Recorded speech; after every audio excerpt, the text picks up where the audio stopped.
Kung gumagana, ipinakikinabangan ng tao. Bakit ka pa mag-iisip? Di mangungkya ka na lang. What's ironic about this? Itutuloy na lang.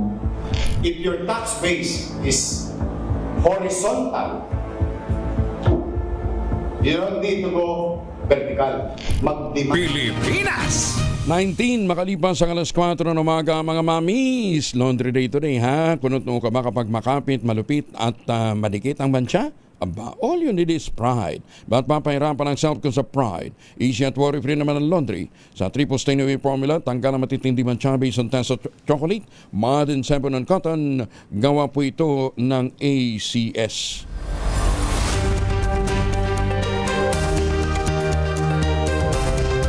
Tayo sa mga balita, nagbabalang mga eksperto. Huwag maniniwala sa mga kumakalat sa internet na ang pagkakaroon ng kawalan ng buhok sa mga daliri sa paa ay isang direktang dashboard o sukatan ng kalusugan ng puso ng isang tao. Ba? May ganun pala. Teka nga, matingnan ko. May balahibo bang paa ko? Meron naman. Ayan. Kanino bang kukuya? Parang walang bagong, parang hindi nalinisan na yan. Bagamat may katotohanan na kailangan ng mga hair follicle ng maayos na daloy ng dugo at nutrisyon upang tumubo, ang ideyang ito ay madalas na nagiging oversimplified o masyadong pinabababaw sa online platforms. Batay po sa mga pag-aaral, ang pagbabawas ng buhok sa binti at paa ay maaaring iugnay sa mahinang sirkulasyon ng dugo gaya ng peripheral artery disease. Ngayon man, hindi ito ang tanging dahilan dahil maraming salik na nakakaapekto sa pagtubo ng buhok sa bahaging ito ng ating katawan. Kabilang ang likas na mabalahibo na ibang lahi o pamilya kumpara sa ibang edad, hormones at friksyon. Paglilinaw din ng mga eksperto, ang kawalan ng buhok sa mga daliri sa paa ay hindi otomatikong nangangahulugan na may sakit ang isang tao. Ayun. Pero dapat ding maging alerto na kung biglang huminto ang pagtubo ng buhok. Dahil posibleng may kasamang sintomas ito ng panlalamig ng mga paa, pamamanhid o pangangalay, pananakit ng binti habang naglalakad, mabagal na pagaling ng sugat at pagbabago ng kulay ng ating balat. Ayun. Kaya kung kayo walang buhok sa mga daliri nyo sa paa, nothing to worry. Maganda umaga, Pilipinas! Arestado naman ng National Bureau of Investigation ang 7 kataong suspect sa human trafficking activity sa Parañaque at Pasay. Nailigtas naman ang mga ahente ng NBI ang 12 kataong biktima, kabilang ang ilang menor de edad. Ayon sa NBI, natunto ng grupo matapos makatanggap ng impormasyon mula sa isang non-government organization kaugnay ng illegal na aktibidad sa Rainbow Spa sa Parañaque. Batay sa investigasyon, nag-aalok ang naturang spa ng neuro at lingam massage. Ano yung neuro-lingam? Neuro at lingam massage na may kasamang sexual service kung saan mga menor de edad ang therapist. Kabilang sa aresto sa isinagawang operasyon, ang mag-asawang umunoy nag-ooperate ng trafficking ring. Patay ang isang 25 anyos na lalaki matapos na matrap sa nasusunog na bahay sa Parañaque nitong Sabado. Ayon sa Bureau of Fire Protection, natagpuan ang bangkay ng biktima sa loob ng silid nito sa isang dalawang palapag na bahay matapos na maapula ang sunog. Suffocation ang tinitingnan sanhi ng pagkamatay ng biktima. Pinaniniwala ang natutulog ito nang mangyari ang naturang trahedya. Patay na rin sa posisyon ng makita ng mga bumbero. Ayon sa Bureau of Fire Protection, ang kwarto kung saan nakita ang biktima ay hinihinalang area of origin o pinagmula ng apoy. Bago natagpuan ng lalaki, 7 oras na sinubukang hagilapin ito at tawagan ng kanyang mga kapamilya sa pag-aakalang nakasalba ito sa sunog. Pinagpapaliwanag ng Land Transportation Office o LTO ang isang ahensya ng gobyerno matapos mahuling gumagamit umano ng sasakyang may peking pulang plaka. Ang sasakyang sangkot ay isang Ford Explorer na naging viral sa social media dahil sa paggamit ng improvised o pekeng red plate. Patay sa verifikasyon ng LTO, huling nairehistro ang naturang sasakyan noong Abril 11 ng 2025. Pinadadalo ng LTO sa pagdanig sa May 13 ang kinatawa ng ahensya, ganti ng driver ng sasakyan upang magpaliwanag kung bakit hindi sila dapat na makasuhan sa paggamit ng hindi otorisadong plaka at iba pang mga paglabag sa mga alituntunin sa pagpaparehistro. Inatasan din ng driver na sagutin ang reklamong reckless driving at improper person to operate a motor vehicle. Samantala, isinailalim na sa alarm status ang naturang sasakyan, suspendido sa loob ng 70 araw ang lisensya ng driver at inatasan agad na isumite ito sa LTO. Ayon naman kay LTO Chief Marcos Lacanilao, walang sino man, maging pribado o pribadong mamamayan o ahensya ng gobyerno ang exempted sa pagpapatupad ng mga batas trapiko. Balita, bagong impormasyon, kasama si Kuya Angelo Palmones. Magandang umaga, Pilipinas! 4:25 mga misis, amoy araw ba si Mr. pag-uwi galing ng trabaho? Abay dahil sa germs sa katawan nila. Para labanan ng amoy araw at amoy pawis, gumamit ng Shield Bath Soap regularly. Unbeatable na ang Shield sa paglaban sa germs versus another brand may shea butter, pampalambot ng kuti sa presyong abot kaya $12.50 SRP. Kaya naman recommended ito ng Philippine Nurses Association. Kaya mga misis ay challenge you, subukan ng Shield Bath Soap, galit sa sakit, may balasakit, sulit na sulit. Sibak sa pwesto, dinisarmahan na ang isang lalaking pulis na nakadestino sa Malolos City Police Station matapos mambugbog ng kinakasamang babae sa loob ng kanilang bahay sa Malolos, Bulacan. Kinumpirma ni Malolos City Chief of Police Lieutenant Colonel Romel Gineblaso na tauhan ang kanilang himpilan ng nasabing pulis na nag-viral online matapos i-post ng isang Ira Seda de la Cruz ang CCTV footage kung saan makikita ang pananakit sa isang babae. Sa video, makikitang nagtatalo ang magpartner sa loob ng kanilang bahay nang biglang manampal ang babae at gumanti naman ang pulis ng suntok sa muka. Sinundan pa sa ulo, tagiliran hanggang matumba ang babae. Isinara ng pulis ang pinto at hinayaan lamang na nakahandusay ang babae. Saka naupo ito at nag-cellphone. Makalipas ang ilang sandali, tila nag-ipon lamang ng lakas ang babae at saka tumayo sa may agaw sa cellphone ng live-in partner nito at dito na muling nagkainitan ng dalawa. Pinagsisipa ng babae ang pulis sa tiyan nito hanggang sa mahatak siya sa sahig ng pulis. Mahawakan sa leeg habang nakahiga, maya-maya pa'y akmang bubunot na ng baril ang lespo. Photo ang viral video. Pero sa opisyal na pahayag na Malolos na pag-alaman na isang police corporal ang naturang lalaki at kasalukuyang nakahold na sa kanilang station holding unit habang gumugulong ang investigasyon. Bumaba naman ng 12% ang mga major crime incidents sa buong bansa. Sa datos ng Philippine National Police, mula April 6 hanggang May 6, bumaba ang bilang ng mga focus crime sa 2,684 mula sa dating 3,047. Pinakamalaking binaba ng mga kaso ay rape. Mula 519, bumaba ito ng 387 rape cases. Sinundan ng physical injuries na bumagsak sa 370 mula sa dating 489. Naitala rin ang pagbaba ng kaso ng homicide, 14.1%. Ganyan din ang murder at robbery, kapwa bumaba ng 7.4%. Napanatili rin ng organisasyon ang mataas na crime clearance efficiency at mas pinahusay na crime solution efficiency kaugnay ng 8 focus crimes. Ayon sa PNP, bunga ito ng inilunsad na Safer Cities Initiative noong Abril kung saan mas pinaigting ang police visibility lalo na sa mga matataong lugar at mga high-risk area.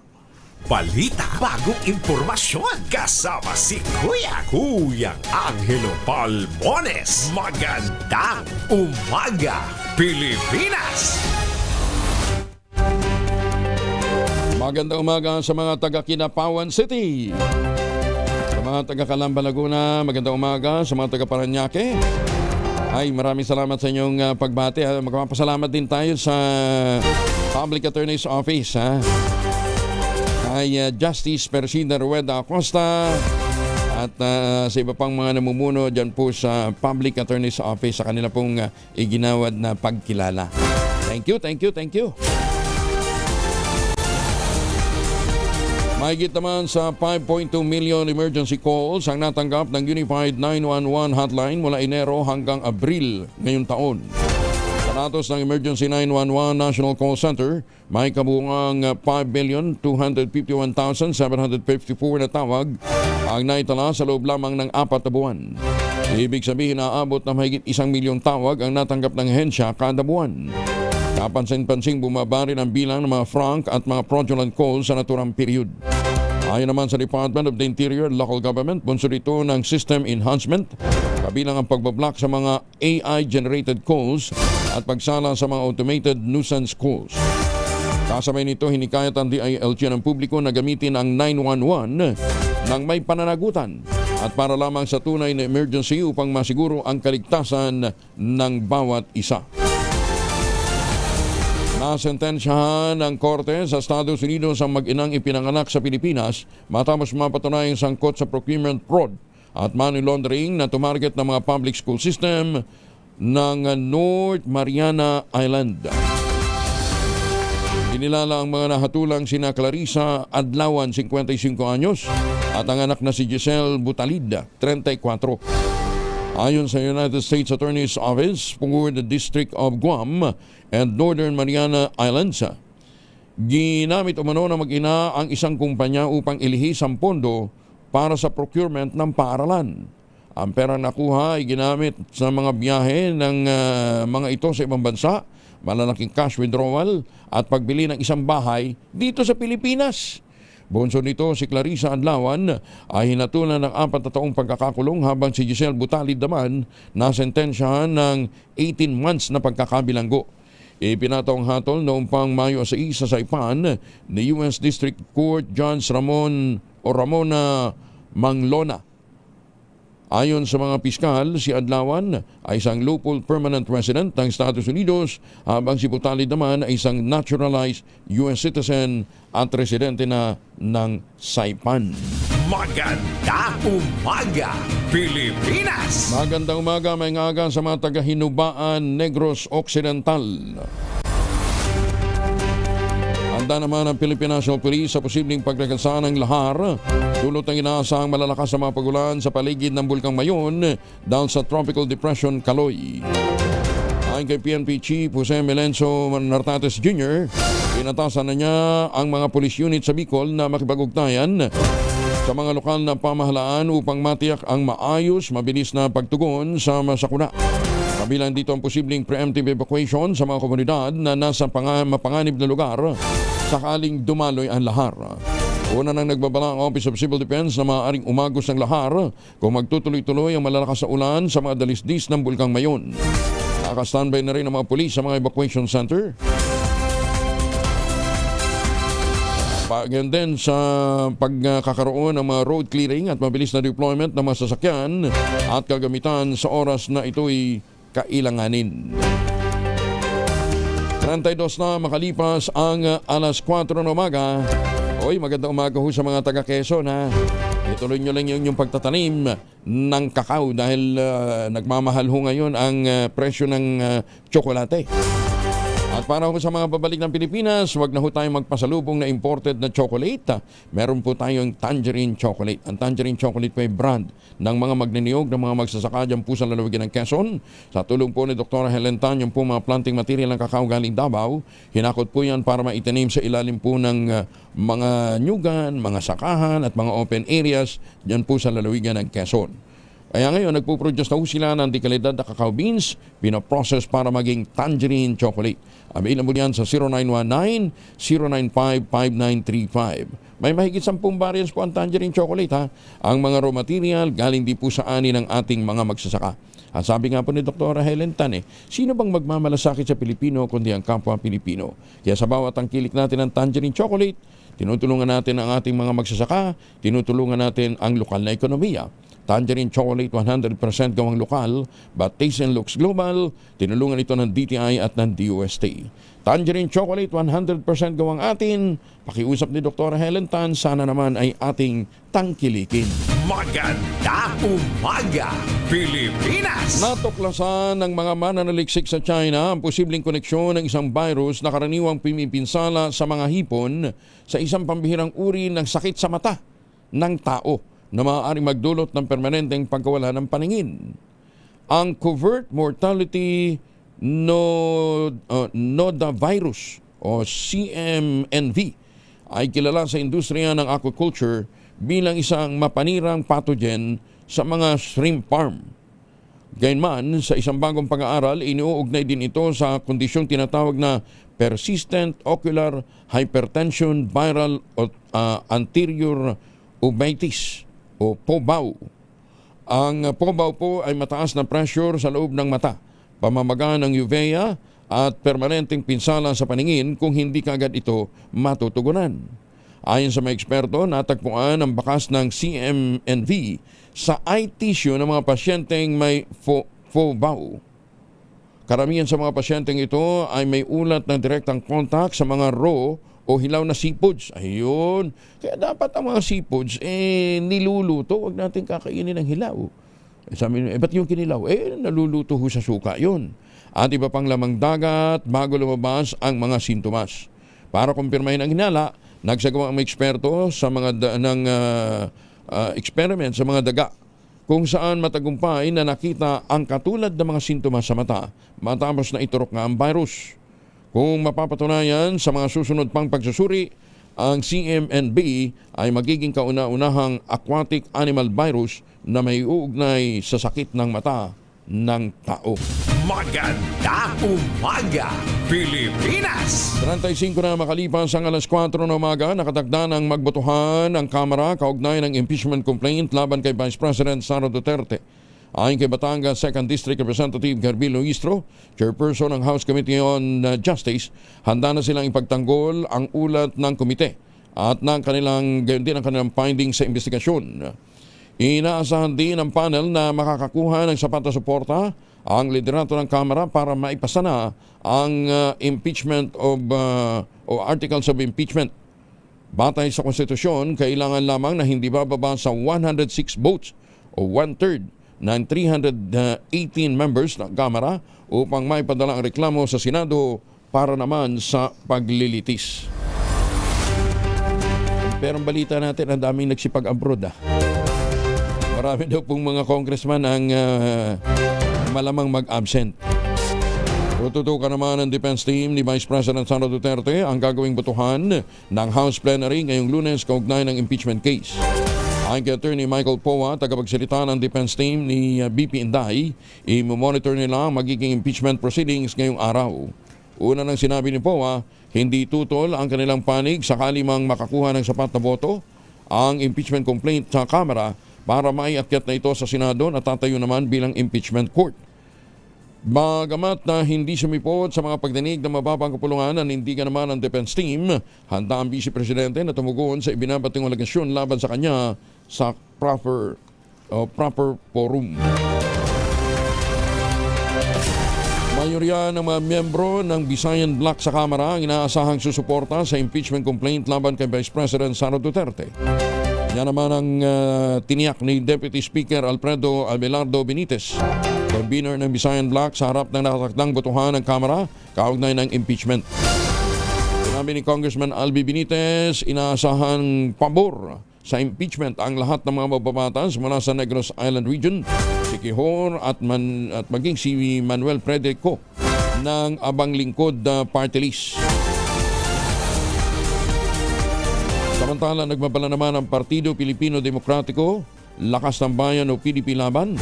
Nahaharap sa political consequences ang mga mababatas na boboto ng pabor sa impeachment ni BP Inday. Magsisilbing loyalty test ng Partido Demokratiko Pilipino, Lakas ng Bayan o PDP Laban ang botohan ngayong araw sa Kamara kaugnay ng impeachment complaint laban kay Vice President Sara Duterte. Sa inilabas na pahayag, ginit ng partido ang matinding pagtutol nito sa tinatawag na politically driven impeachment laban sa Vice Presidente. Babala pa ng PDP laban, ang mga kongresistang boboto sa impeachment ay hindi napapayagang tumakbo sa ilalim ng partido sa darating na halalan. Padagdag pa ng grupo, hindi rin tatanggapin sa kanilang hanay ang mga mababatas na magpapasyang suportahan ang impeachment ni BP Inday. Git nito, ilalagay sa blacklist ang mga naturang kongresista at kung kinakailangan ay maghahain sila ng makakatunggalin ng mga ito sa kanilang distrito. Pinamumunuan ngayon ang PDP laban ni Davao City Mayor Sebastian Duterte, kapatid ni Vice President Sara Duterte. Pinabulaan na ni House Senior Deputy Majority Leader Lawrence Defensor ang alegasyon ni Senator Amy Marcos na malaking halaga ang inilaan para sa mga kongresistang papabor sa impeachment case laban kay Vice President Sara Duterte na magbubutuhan mamaya sa plenaryo. Ayon kay Defensor, walang katotohanan naturang paratang na anya'y ipinagkakalat lamang ng mga kritiko para hindi magtagumpay ang pagpapanagot sa pangalawang Pangulo. Sinabi pa ni Defensor, hindi kailangan ng pera para bumoto ang mga kongresista pabor sa impeachment case dahil matitibay naman ang mga ebidensya at hindi rin sila nakatatanggap na sagot mula sa Vice Presidente. Pagbibigay din pa ng mababatas, posibleng mahigitin pa ngayong taon ang 215 votes sa plenaryo noong 19 Congress kaugnay ng impeachment case din ni BP Inday. Hindi kailangan ng pera para bumoto ng pabor dito. Ang bigat ng ebidensya ang magsisilbing batayan lamang. At kung nakita mo, dumami ang mga bumoto o bobotong pabor sa palagay ko dahil hindi nasagot ang ebidensyang lumabas sa Committee on Justice. Kaya walang katotohanan yon. Sana wag nating lagyan ng malisya itong napaka-importanting proseso ng ating demokrasya.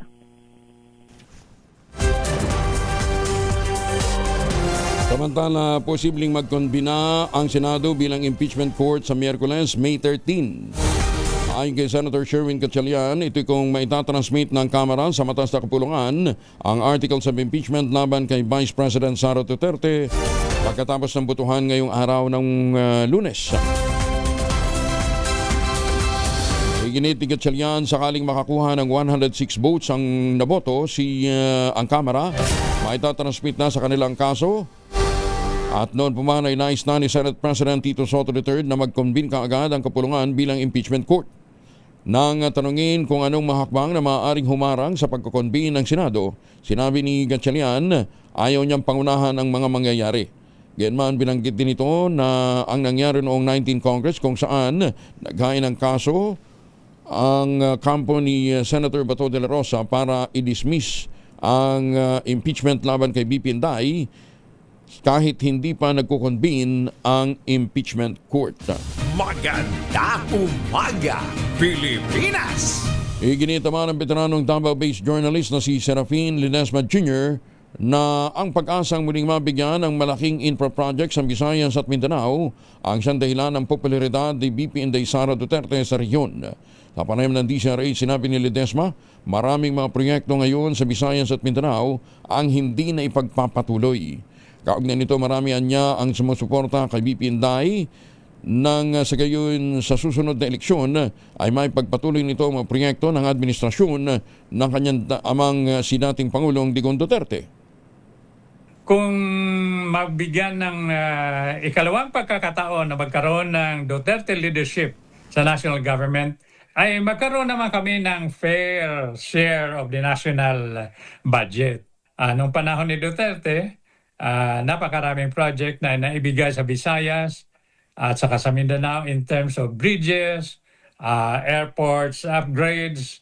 So, yan ang dahilan kung bakit napaka-popular ni VP Sara, not only in Visayas and Mindanao, probably in the National Capital Region. I-issuehan naman ng subpoena ng PNP Criminal Investigation and Detection Group si Senator Bato de la Rosa ngayong Lunes, May 11.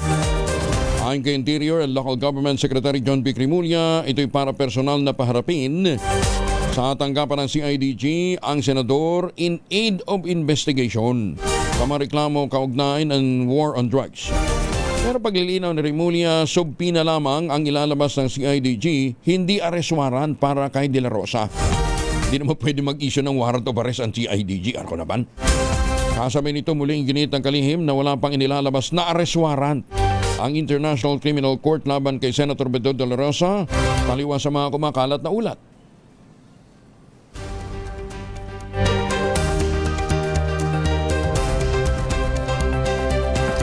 Naudlot ang nakatakda ng pagdedeploy ng DILG ng 10,000 kataong task force para sa pagtugis kay Senator Bato de la Rosa. Ayon kay Secretary John Vic Remulla, kasunod ito ng naging paglilinaw ng International Criminal Court na wala naman pala silang inilalabas na public arrest warrant laban sa senador. Ginit Remulla, binuo sana ang nasabing pwersa bilang tugon sa mga ulat na may i-issue ng arrest warrant laban kay Senator Bato. Bagay na pinabulaan na naman ng ICC.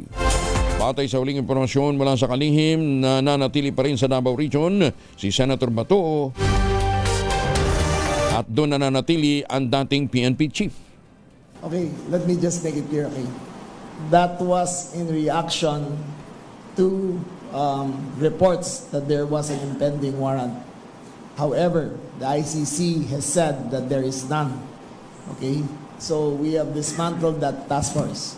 What we do have is now a subpoena for him, but not a manhunt. Ayun. Hindi manhunt. Sabi na lang. Maganda umaga, Pilipinas! Tumutok sa DZRH at manalo ng instant 1,000 pesos sa Malakas promo kasama ang Pride Detergent. Malakasan ang makinig at manood sa DZRH! Ayan, para ho sa mga nag-aabang sa tropa ni Sherwin Alparo kasama ang Pride Detergent, nandyan sila sa barangay 263, Masangkay, Tondo, Maynila. Barangay 263, Masangkay, Tondo, Manila. Ilakasan nyo na inyong radyo, telebisyon at baka kayo matsyempohan ni Sherwin. Ready na ba kayong tandaan ang ating Word of the Day para manalo ka ng DZRH mini component? Eto na! At ang ating word of the day ay mitigate. Ayan, mitigate sa Tagalog ay pagaanin, sa Ilocano lumagaan at sa Cebuano mugaan. Ang ating word of the day ay mitigate. Maganda umaga, Pilipinas! Sa kaso parang mitigating circumstance. Ayan, circumstansyang magpapagaan sa kaso. Posibleng humina pa ang piso kontra dolyar sa mga susunod na buwan dahil sa patuloy na mataas na presyo ng langis at epekto din ng inflation. Sa inilabas na ulat ng Mitsubishi UFJ Financial Group, inaasahang hihina ang piso sa nalalabing linggo ng ikalawang quarter ng 2026 bago makabangon sa huling bahagi ng taon. Sa pagtaya ng MUFG Bank, posibleng pumalo sa 62 pesos ang palitan ng piso kontra dolyar sa huling bahagi ng ikalawang quarter ng taon bago unti-unting bababa uli sa 650 sa third quarter at 60.50 naman pagpasok ng taong 2027. Maaari namang umabot pa ng 63 ang palitan ng piso. Inubo ako. Malamang umabot po ng 63 ang palitan ng piso sa fourth quarter ng 2026 at bumagsak sa 64.50 sa third quarter ng taon. Dahil dito itinaas ng MUFG Bank ang inflation forecast nito ng 6% ngayong taon, bunsod ang epekto ng presyo ng langis, pagkain at banta ng Super El Nino. God bless the Philippines.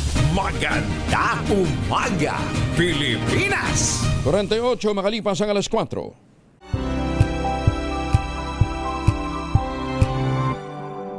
Kayo, you should demand better services, better leaders, and this is not an advocacy. We mean it. We practice it.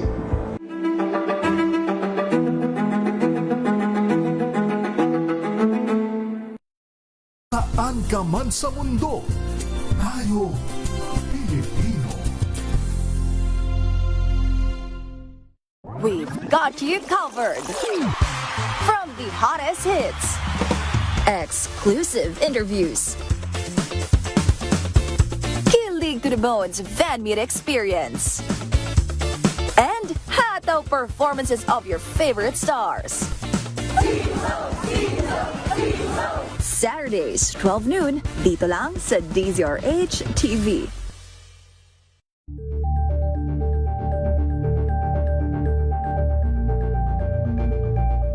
Curious ka ba sa maraming bagay?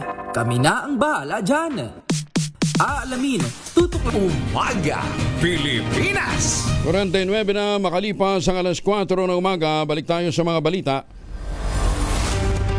Isang operatiba ng Drug Enforcement Unit nalagay ang buhay sa panganib sa kanilang hinuhuling drug suspect sa Maribeles, Bataan. Anong nangyari? Alamin natin mula kay Danny Cumilang, Aris 37. Danny, good morning. Isang operatiba ng Drug Enforcement Unit DEU ng Maribeles Municipal Police Station ang nalagay sa panganib matapos umanong tangkaing saksakin ito ng isang hinihinalang drug suspect sa isinagawang bypass operation sa Barangay Balon Anito, Maribeles, Bataan. Batay sa ulat ng Maribeles Municipal Police Station, nagsagawa ng bypass operation laban sa isang magkasintahan na umano'y sangkot sa pagbebenta ng illegal na droga. Pinangunahan ang operasyon ni Police Major Alan Salalila sa ilalim ng supervision ni Police Lieutenant Colonel Rabilo, hepe ng Maribeles Police. Ayon sa ulat, nagtangkang tumakas ang lalaking suspect nang mapansing mga operatiba ng pulisya ang kanyang kaharap. Armado umano ito ng patalim at agad nilundag at dinakma ng isang operatiba. Gayunman, nanlaban umano ang suspect at tinangkapang saksakin ang naturang pulis. Sa mabilis na responde ng mga kasamang operatiba, agad na napigil ang suspect matapos hawakan ang kanyang kamay at tuluyang mapusasan. Nakumpiska mula sa magkasintahan ang tinatayan 5 gramo ng hininalang shabu. Nagkakalaga ito ng humigit kumulang sa 34,000 pesos. Nakatakdang isailalim sa inquest proceeding ngayong Lunes ang dalawang suspect kaugnay ng paglabag sa Republic Act 9165 o ang Comprehensive Dangerous Drug Act of 2002. Danny Cumilang, RH37, DZRH. Una sa Pilipinas, una sa Pilipino. Maraming salamat, Danny. May kayungan sa mga suki natin dyan sa Pampanga. Top 3 most wanted person naman sa Quezon City na naharap sa kasong panggagahasa ng isang menor de edad arestado sa bayan ng Allen, Northern Samar. Detalye ng balita mula kay Jane Galit Bantayan, Aris 34. Jane, may buntag. Nahuli dito sa lalawigan ng Northern Samar sa bayan ng Allen ang itinuturing na top 3 most wanted person ng Quezon City na nahaharap sa patong-patong na kaso dahil sa panggagahasa sa isang minor de edad. Kabilang sa kinakaharap na kaso ang multiple counts of rape at sexual assault. Nang malaman ang kinaruroonan na nasabing wanted, agad nagsanipuwersa ang Allen Police kasamang Northern Samar Provincial Intelligence Unit at personnel mula sa Police Station 3 Talipapa, Quezon City Police District. Ang naaresto ayon sa report ng PNP ay isang 58 taong gulang at kabilang sa listahan ng PNP ng Quezon na number 3 most wanted person sa bisa ng warrant of arrest ng 3 counts of qualified rape of a minor, sexual assault at 4 counts of act of lasciviousness. Matagumpay itong nahuli. Ang warrant ay mula sa RTC Branch 229 Quezon City, pitsyado Pebrero 19 ngayong taon. Walang piyansa na inilagak ang korte sa kasong 3 counts of qualified rape of a minor, samantala 180,000 naman ang piyansa sa kasong sexual assault at 180,000 pesos naman ang piyansa sa kasong 4 counts of acts of lasciviousness. Kasalukuyan ito nakapiit sa Allen Municipal Police Station para sa tamang disposisyon at nakatakdang iharap ulit sa korte. Mula sa Aksyon Radyo Katarman, RH34 Jane Galit Bantayan ng DZRH. Una sa Pilipinas, una sa Pilipino.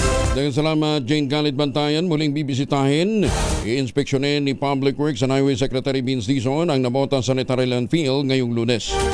Line ito na paigtingin ang mahakbang sa kaligtasan at maiwasan na muling maulit pa ang nasabing insidente sa naturang tambakan ng basura. Ayon kay Secretary Dizon, layunin ng pagbisita na magsagawa ng malawakang assessment sa kasalukuyang estado ng naturang pasilidad. Kabilang na rito ang epekto sa kalikasan at kalusugan ng mga residente, sistema ng pagtatapon, pagpuproseso ng mga basura at pagsusuri ng mga inhinyero sa drainage system, slope stability at mga flood mitigation measures. Iniimbestigahan naman ng Commission on Elections o COMELEC ang viral video ng umano'y vote buying ni Batangas Representative Leandro Lebisten on 2025 elections sa Nasugbu, Batangas. Kasunod dito ng pagkalat ng naturang video sa social media kung saan makikitang nakatayo ang kongresista habang may hawak na pera, inaabutan ang mga nakapilang tao. Sa naturang video makikita rin ang pamamahagi ng bigas sa mga tao at ang toldang may nakaimprentang lingkod Legarda Lebiste. Nabatid na sa ilalim ng Omnibus Election Code, may kaakibat na parusang pagkakakulong at diskwalifikasyon na tumakbo sa anumang mga posisyon ang sinumang politikong mapapatunayang sangkot sa vote buying. Nagpatutsadahan sina Deputy Speaker Janet Garin at Batangas 1st District Representative Leandro Lebiste nitong Mother's Day sa social media. Kasunod dito ng pagbati ni Lebiste kay Garin ang Happy Mother's Day sa kanyang social media post kasama ng pasaring na kaya boboto umano si Garin sa impeachment case laban sa Vice President Sara Duterte ay dahil sa kanyang kasong may kaugnayan sa dingbak siya. Sa inilabas ng pahayag naman ni Congresswoman Garin, binigyan din ito na isang diversion lamang mula sa pinakamahalagang hamon sa pampublikong kalusugan noong nakarang administrasyon ang issue ng nasabing bakuna. Ikinalulungkot din ang kongresista na may mga patuloy pa umanong nagpagtatangka na muling buhay ng issue ngayong napatunayan na at na-dismiss na ang kaso laban sa kanya. Si Garin ay isa sa ex-officio member ng House Committee on Justice, kabilang sa 55 kongresistang bumoto sa probable cause ng mga aligasyon laban kay BP Inday at inaasa ang boboto sa plenaryo ngayong Lunes para umusad na sa Senado ang impeachment complaint laban sa Vice-Presidente. 55 na makalipas ang alas 4 ng umaga. Oras na para tayo po naman ay mag-ultabayo. Ano nga bang ultabayo? Ang ultabayo po ay postbiotic with Lactococcus lactis strain plasma. Dumaan po ito sa mahabang clinical trial dyan po sa Japan. Hindi testimonial, hindi kwentong kutsero, kundi human clinical trial. Ang bawat kapsula ng ultabayo ay nagtataglay ng 50 billion cells ng Lactococcus lactis strain plasma. Kaya napaka-potent po nito. Pagpasok po sa ating katawan, ina-activate nga po yung PDC, yung plasmacytoid dendritic cell. Yan po naman yung itinuturing na madalubhasa na commander ng ating immune system, responsable sa pagtataboy ng mga toksin sa ating katawan habang tayo po ay natutulog. Pero ang rekomendasyon ho ng mga doktor, mga 1 oras bago matulog, 2 kapsula. Mas may enjoy natin ang mga benepisyo ng Ultabayo. Ang Ultabayo po ay rehistrado sa Food and Drug Administration, halal certified. Kung may mga concerns pa ho kayo, o pwede ho kayong tumawag sa 0931-033-2871. May mga medical experts ho tayo nakastambay dyan para sagutin ang inyong mga tanong. Available po yan sa Mercury Drug Store, HB1 Plus Pharmacy, Curamed at Amesco Drug. At kung bibili pa rin ho kayo ng isang box ng Ultabayo Postbiotic, yung 30 capsules sa alimang Mercury Drug Store sa buong bansa, makakakuha ka ng free 100 pesos Mercury Drug Gift Certificate. Promo runs until July 31, 2026 only. Per DOH, FDA, CFRR permit number 0981, series of 2025. Mahalagang paalala, ang Ultabayo ay hindi gamot at hindi dapat gamitin panggamot sa anumang uri ng sakit. Utok sa DZRH at manalo ng instant 1,000 pesos sa Malacash promo kasama ang Pride Detergent. Malakasan ang makinig at manood sa DZRH. May huli na si Sherwin Alfaro. Sherwin, good morning. Yes, Kuya Angel. Ito nga kasama na natin ang ating winner sa ating Malacash promo kasama ang Pride Detergent dito sa barangay 263 dito sa Masangkay sa Tondo, Maynila. At huli natin ang security guard na 24 oras na nakatutok sa kanyang trabaho, na nakikinig din at nanonood sa kanyang cellphone. Ano ha? Ang pangalan niyo, tatay? Eduardo Portich, Panggabi. Si Tatay Eduardo Portich. Oh, Yes po, Portich. Kasi na mga Portich. Mindanao kami, Mindanao. Bukidnon. Surigao. Surigao. Nilipat na. Kaano niya si Manolo? Kapilido. Kapilido lang po. Si Don Manolo Portich. Don Manolo Portich. Yes po. May-ari ng mga napakalawak na pinyahan. Tama, malaking pinyahan po sa Bukidnon. Si Mang, sa inyo tayo, gano'ng kalawak ang inyong pinyahan? Dito sa amin, palaisdaan naman. Palaisdaan. Opo, tabing dagat. Sa tabing dagat. Oo. Opo. Matagal din ho kayo ng isda. Ay, oo. Ano tayo, sanay tayo dyan sa pangawil, sa tabing dagat.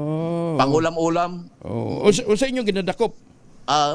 Yung nokos. Nokos. Oo. Nokos, pusit yun, Sherwin. Pag sinabing nokos. Pusit. Pusit. Opo, nokos. Oo. Unsa mas dako sa nokos? Na may dagko na gagmay. Depende og laod. Pero Piliw. mas dagko daw sa nokos, pugita na na. Oo, pugita. Mas malaki pa doon. Unsa mas dako pa sa pugita? Kanang kuha na gitawag nila kanang loko sa laod. Dili, amahan sa pugita. Mas dako sa pugita. Oo nga po. Yan ang amahan sa pugita. Malaki. Nagtitimbang ng 5 kilo. Talaga? Oo, malaki. Ganun ka lang. Nakadakop na ka na? Nakadakop na sa laot yan. Giun sa no pagdakop? Ginamitan ng ilang panggamit. Parang may sima siya. May sima. Ipapainan din yung lokos na malit. Ngano ginakaon niya ang ganokos nga gamay? Kinakaon. Kinakaon nila yan. Buguyo din. Hindi makunat. Kapwa nila ba kinakaon? Lagi. Gaunay. Pero ito, anong tawag doon sa gwapong pusit? Gwapong pusit puging pusit. Pugito. Pugito. Sige na. Pero sinong pogi sa umaga ang iyong pinapanood at pinakikinggan sa DZRH? DZRH, si Angelo Palmones. Angelo Palmones. Ayusin mo, baka mamaya di tayo mabigyan ng premyo. Dahil ang pinaka-pogi na pinakikinggan mo tuwing umaga si Kuya Angel Palmones, eto meron kang 1,000 pieces. Thank you po very much. Way sa pa yan. Medya Angelo Palmones. Way sa pa yan, sir. Idol, kumusta kayo dyan?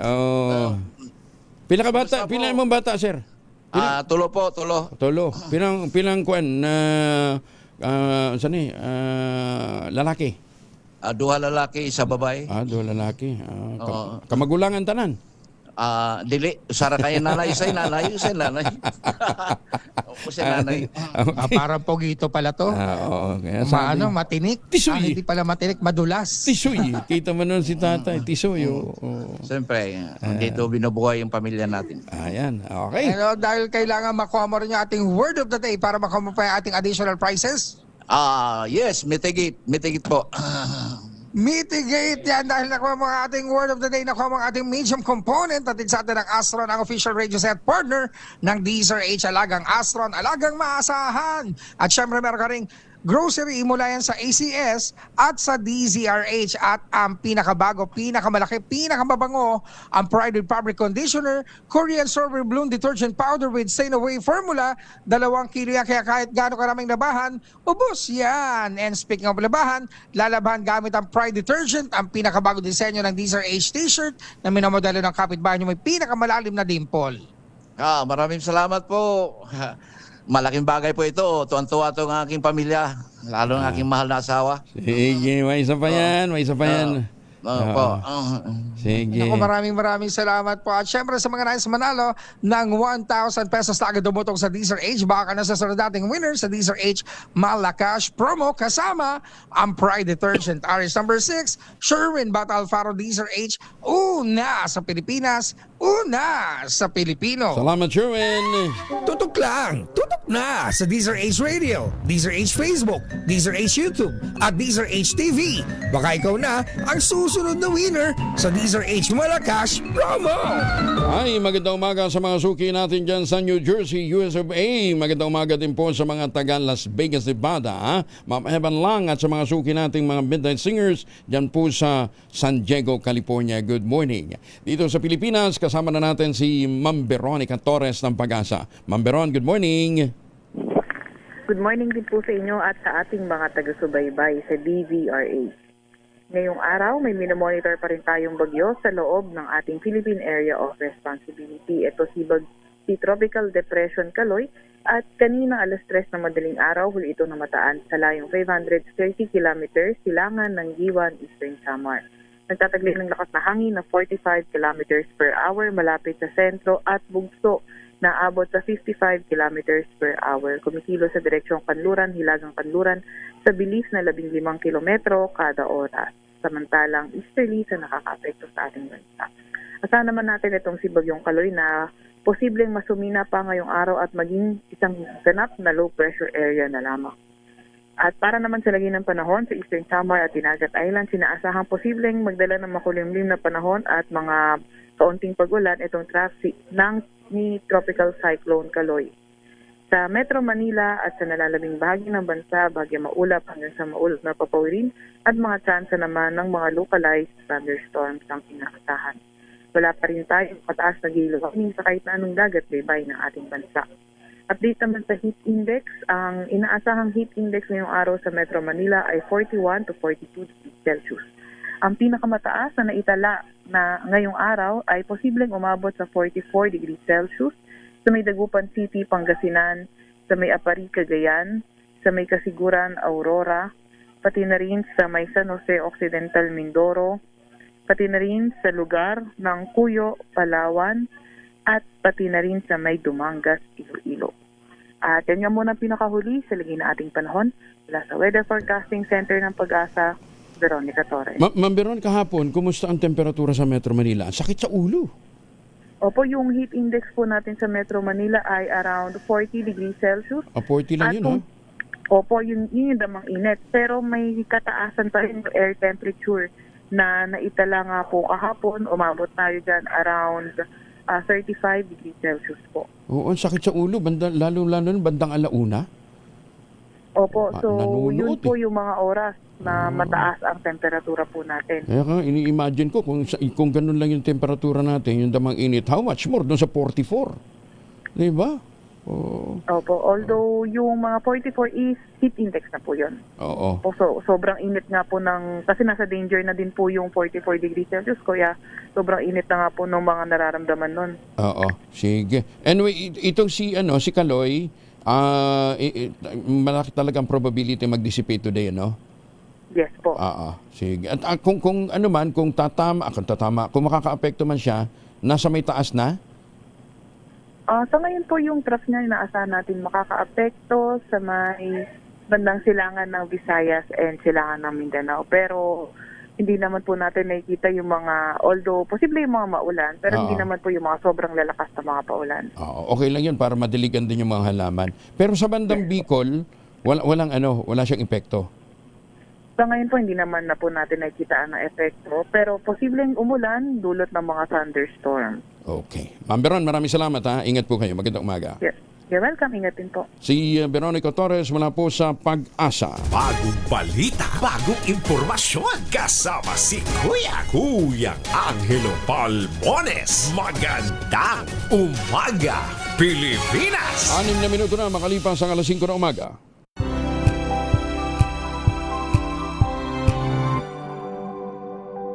Sa loob ng 86 na taon, DZRH ang naging kaagapay ng mga Pilipino sa balita, sa serbisyo at sa bawat kwento.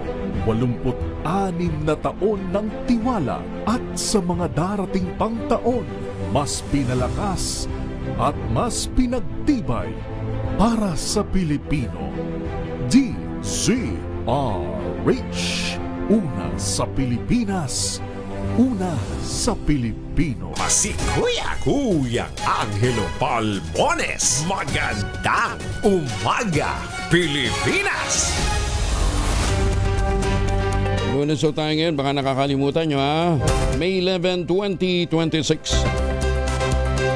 Kasama na natin si Kamalik Chair George Garcia. Chairman, good morning.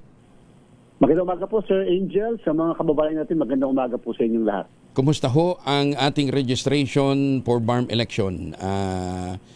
Natapos last week, di ba?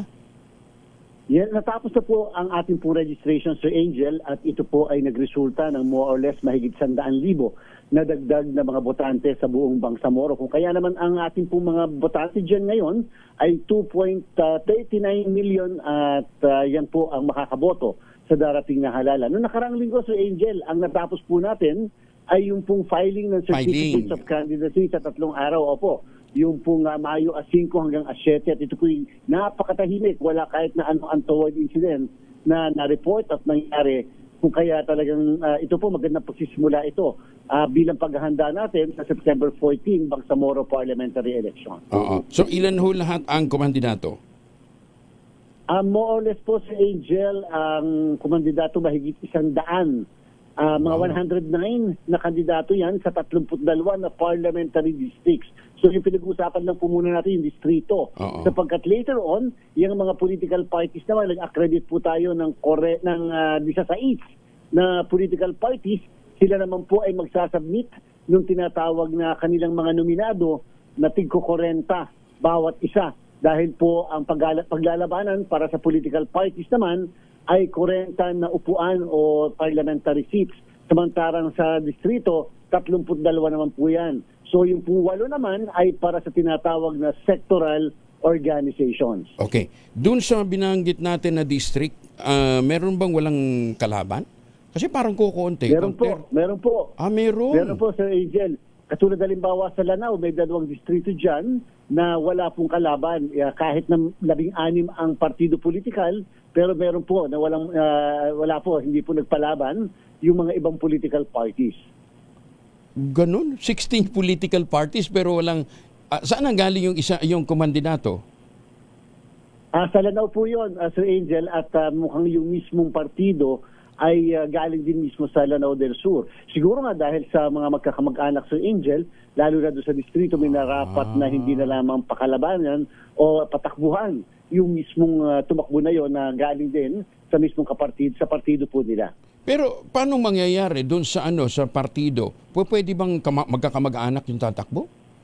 Na 40? Doon po sa partido, Sir Angel, dahil meron silang tinatawag na anti-political dynasty at isa yan sa mga kauna-unahan at pinakamagandang feature na tinatawag dyan sa Bangsamoro.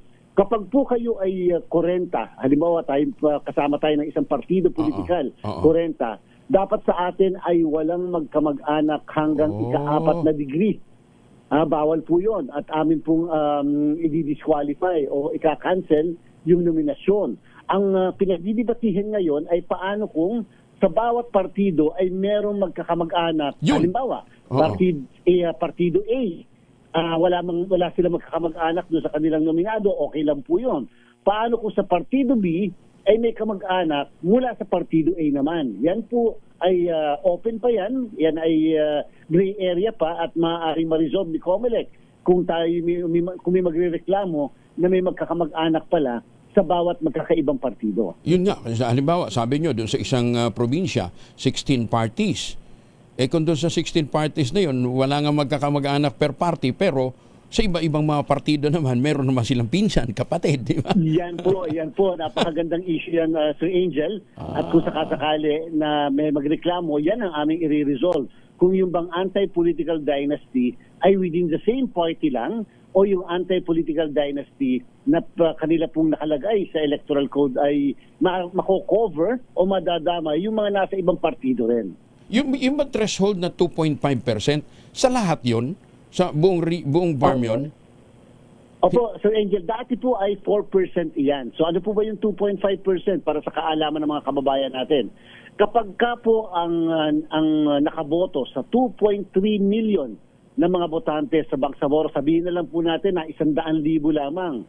Kung sino ang makakakuha na 2.5% ng 100,000, 2,500 lang po yan, yung 2.5%, ay entitled na doon sa 40 na seats o upuan ng parlamento. Kaya kung ang isang partido sa 16, Sir Angel, ay siya lang ang nakakuha ng 2.5%, o sabihin na natin 2,500 kunwari, base sa 100,000, yung buong 40 ay kanya lahat. Ngayon po, kung dalawa ang nakakuha ng 2.5%, sila lang ang nakakuha, yung iba walang nakuha ng 2.5%. Yung 40, hahatiin doon sa dalawang partido. Kung meron 3 partido, yung isang partido naman, mas mataas ang nakuha. Sabihin natin, Sir Angel, 5%. Tapos yung dalawa naman ay 2%, 2.5%, o di yung 3 ang maghahati-hati. Kaya lang, mas madami siyempre yung mabibigay na upuan or seats doon po sa nakakuha ng 10%. Ganun po yung sa kanila na feature ng kanila pong 40 na parliamentary district.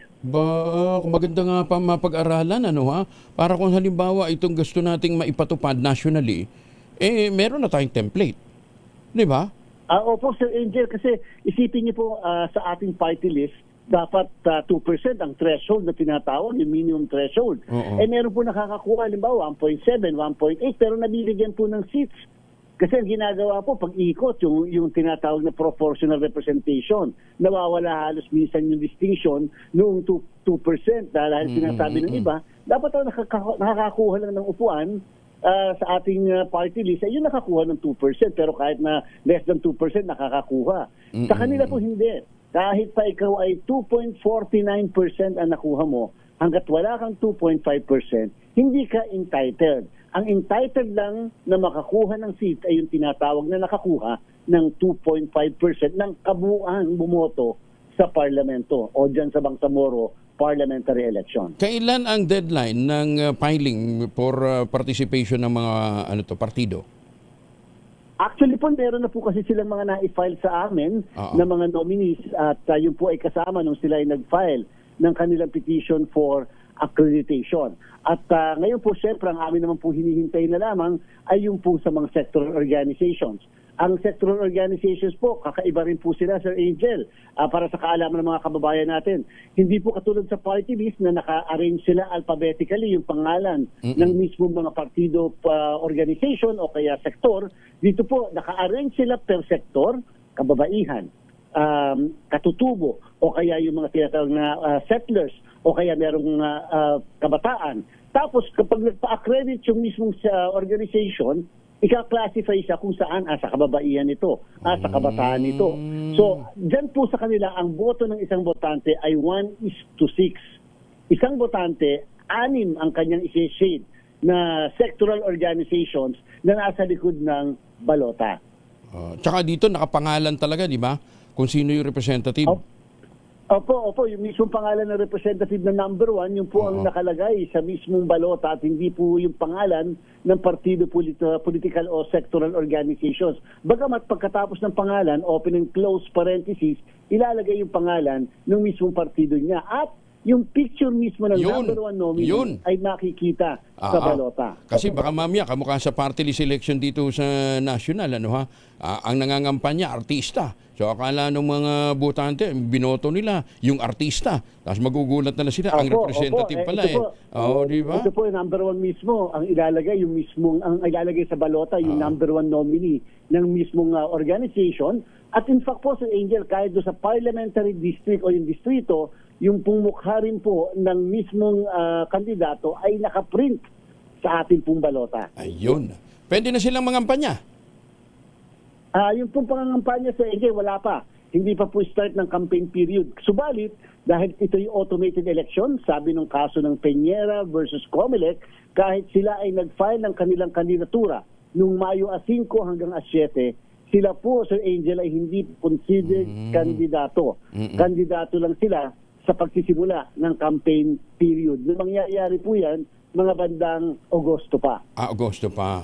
So ngayon, pwede silang mamigay ng kung ano-ano. Pwede pang umikot, pwede po silang umikot, pwede po yung iba dyan, nagkakaroon ng kaganda mga tarpaulin, campaign materials, subalit again, hindi pa po sila kandidato dahil ito po ay automated election. Ayun. Teka nga pala, Chairman, totoo ba pinaiimbestigahan yung kumalat na mga video sa social media? Yung kay Ang tawag na po natin doon Sir Angel, fact-finding. Again, hindi po ito preliminary investigation kasi preliminary investigation parang mayroon ka na napuprove. Ito po yung fact-finding pa lang. Napaka-importante po, Sir Angel, nangyari ba talaga yung pamimigay na yan? Number 2, kailan? Yun ang pinaka-importante. Kailan nangyari ang pamimigay na yan? Sapagkat kung ang pamimigay ay nangyari bago ang filing ng candidacy ng 2025 elections, nangyari po ang filing ay 2024 October. Kung ito ay nangyari bago ang October 2024, wala pa po kaming jurisdiction. Kung ito ay nangyari pagkatapos ng eleksyon na naging congressman na yung individual o yung personalidad, wala na rin po kaming jurisdiction. Kung ito ay nangyari pagkatapos ng filing ng candidacy pero bago ang tinatawag na campaign period, wala pa rin po kaming jurisdiction. Sabi nga po ng Peñera versus Comelec. So Subalit kung ito ay nangyari sa loob ng campaign period, vote buying po yan. And therefore, may jurisdiction si COMELEC. Okay, so ngayon ang fact-finding ay nakapokus sa petsa. Kung kailan nangyari Petsa, very important po. Napaka-importante yung petsa ngayon. Kaya po, yung mga information, baka pwede mabigyan kami ng informasyon, kailan talaga nangyari yung petsa. Although initially, meron na po kaming na tinutumbok na date kung kailan po nangyari yung pamimigay allegedly na yan dyan po sa Batangas. Chairman, pagka may mga confirmation na kayo, bigay naman din ho sa amin, ha? Para at least na Opo, magkaliwanagan. Opo. In the meantime, congratulations Yes, po. dito po sa maayos na takbo ng paghahanda natin for the election dyan po sa BARM. Salamat po, Chairman. Maraming salamat po, Sir Angel. Mabuhay po kayo. Magandang umaga. Magandang umaga. Si Chairman George Garcia ng Commission on Elections. Doon sa video, nakita ko kanina, para naman timawa ang turing doon sa mga kababayan natin. Sana naman, total, meron naman silang capability. Mamimigay nga ng pera at bigas. Ihatid na lang kaya sa mga bahay. Di ba? Kung gusto mong bigyan lahat, wala namang sinisino. Di ba? Huwag nang papilahin. Mantakin ho ninyo parang, hirap na hirap magbitbit ng bigas. Pwede namang i-deliver na lang sa bahayan kung gusto talaga nating tumulong. Magandang umaga, Pilipinas! Abiso naman sa mga motorista na mumuro na muling magbawas ang presyo ng mga produktong petrolyo pero mayroon ding konting increase. Ayon sa oil industry sources, posibleng mag-rollback ng humigit kumulang sa 9 pesos and 50 centavos ang diesel habang 13 pesos naman ang sa kada litro ng kerosene. Pero posibleng magdagdag po magkaroon ng taas ang gasolina ng 50 sentimos. Batay sa pagtaya sa 5 araw na kalakalan sa pandaigdigang merkado. Magandang umaga, Pilipinas! 20 minutos makalipas ang alas 5 ng umaga.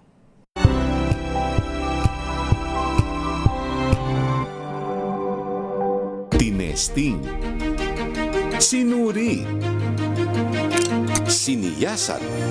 Ang resulta? Super effective ang Shield sa pagpatay ng bakterya at virus. Shield Antibacterial Soap. Believe ang mga eksperto sa Philippine Nurses Association. At si Mami. Tiwala ako sa Shield. Shield Antibacterial Soap. Napatunayang mabisa. Ang mga nurse, tiwala. ACS. Tanggaling-galing mo. Smart dishwashing paste ko. Pritong ulam na masebo. Plato ng kaldero. Tanggaling for everyday. Ganyan pag smart ang dishwashing paste. May double tanggaling formula. Tanggal ang sebo. Tanggal ang bakterya. Bahid para walang bahid. Linis fantastic sa metal at plastic. Number 1 ko to. Tanggaling-galing mo. Smart dishwashing paste. ACS. Sa lahat ng bagay, simula pa lang, siguraduhing max protection na. Kasi pag kulang ang proteksyon, baka madaling masira. Sa ngipin, dapat may max protection din. Max Alaga ng Unique Toothpaste. With Max Protect Formula, help stop cavities before they start, while keeping breath fresh. Try Unique Maximum Fluoride Protection. Para Max Alaga, Max Protektado. ACS. Wow, ang saya. Isang barangay na labada, puro mancha pa. Goodbye, pahinga. Mommy, isang laba lang yan sa Pride Bar Blue. May powerful stain-away enzymes na malupit sa dunit mancha. At di masakit sa kamay. Isang laba lang yan. Hello, pahinga. Hello, Pride Bar Blue. ACS.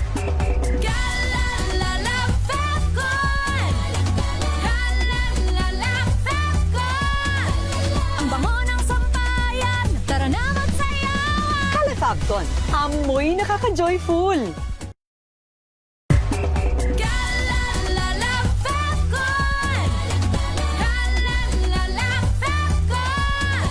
Ang bango ng sampayan, tara na magsayawan. Calefacton, amoy nakaka-joyful.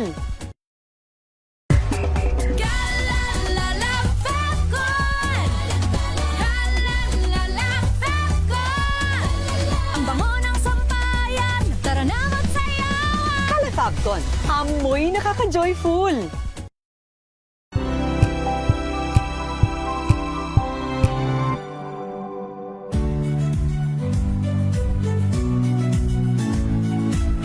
Magandang araw mga kaibigan. Ito po ang inyong balerina ng bayan, si Lisa Makuhay Lizalde, na nag-aanyaya sa inyong samahan kami at ang aming mga espesyal na panauhin para sa kalahating oras ng masayang kwentuhan sa aming programang Art to Art, kung saan ang usapang sining at kultura ay para sa lahat.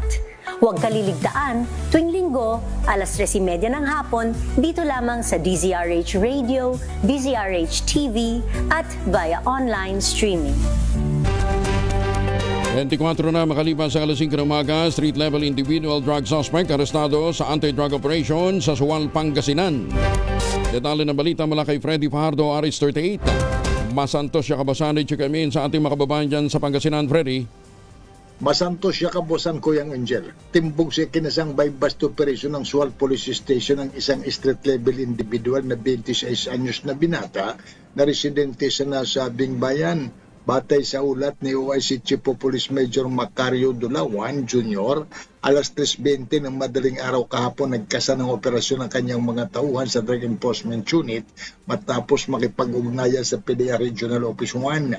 Nakabili ng 7 plastic sachet na naglalaman na hinihinalang shabu. Kapalit ng mark money ang polis na nagkunyaring bayar at agad itong inaresto. Nakumpiska sa suspect ang mark money ginamit sa operasyon at ang illegal na droga na nasamsam dito ay tumitimbang ng humigit kumulang 7.17 grams na may street drug price na 48,756 pesos. Kasong paglabag sa Republic Act 9165 Comprehensive Dangerous Drug Act of 2002 ang kinakaharap na kaso ng akusado na kasalukuyang nasa kustudiya ng Sual Police Station.